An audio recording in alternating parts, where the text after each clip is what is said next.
सद्गुरुदेव शिवमुनि महाराज की जय। मनुष्य भगवान की जय। आत्मदेव की जय। आत्मदेव शरीर की जय। ब्रह्म विद्या की जय। योग विद्या की जय। परम पूज्य पिता माता की जय। सत्य ज्ञान की जय। स्वतंत्र विचार की जय। मुनि समाज की जय। अखिल भूमंडल सर्वशिरोमणि मुनि समाज की जय।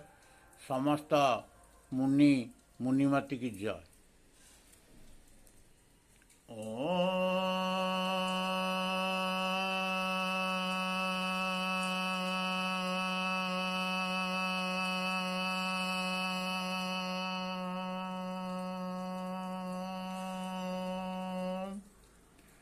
अग्निमीळे पुरोहितं यज्ञस्वरूप देवमृतिजं होतारं रत्नधातमं।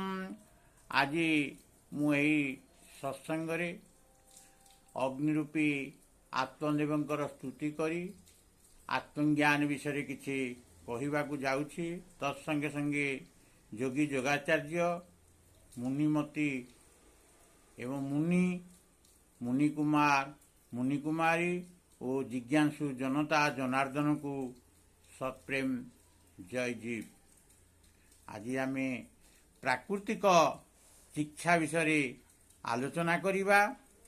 स्वाभाविक भावे शोष और भोक को बंद करिया जोग नुहे कि प्राकृतिक शिक्षा मध्य नुहे।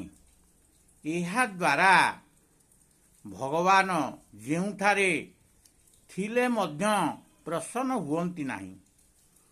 उपवास कले श्वास मल मूत्र और निद्रार बेग को बंद कले भगवान लाभ कौन? से कहीं प्रसन्न हेबे? बिना भोकरे भोजन करिबा अस्वाभाविक और रोगर कारण। सेहीपरि भोक लागिले भोजन न करिबा अस्वाभाविक दुर्बलता और रोगर कारण। प्राकृतिक चिकित्सक 15 दिन पर्यंत अप्राकृतिक रूपरे लोकंकु भोजन करिवाकू दियंती नाही। एमाने अप्राकृतिक चिकित्सक।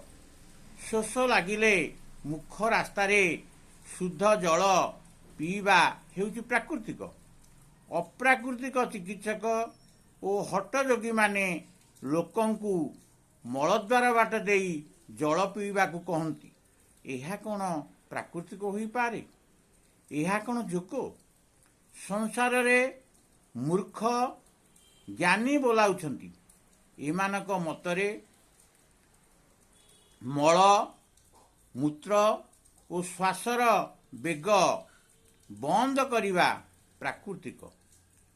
सीधा ठिया हेबा और बसिबा जोग नुहे, प्राकृतिक नुहे। ओलटा ठिया हेबा और मथारे ठिया हेबा बा शीर्षासन लगाइबा प्राकृतिक और जोग बोली कहती। जे पर्यंत मूर्ख प्राकृतिक चिकित्सक और योगी मानकर प्राधान्य थिबो से पर्यंत जोग कौन जानी हेब नाही। समस्तंकु सत्प्रेम जय जीव।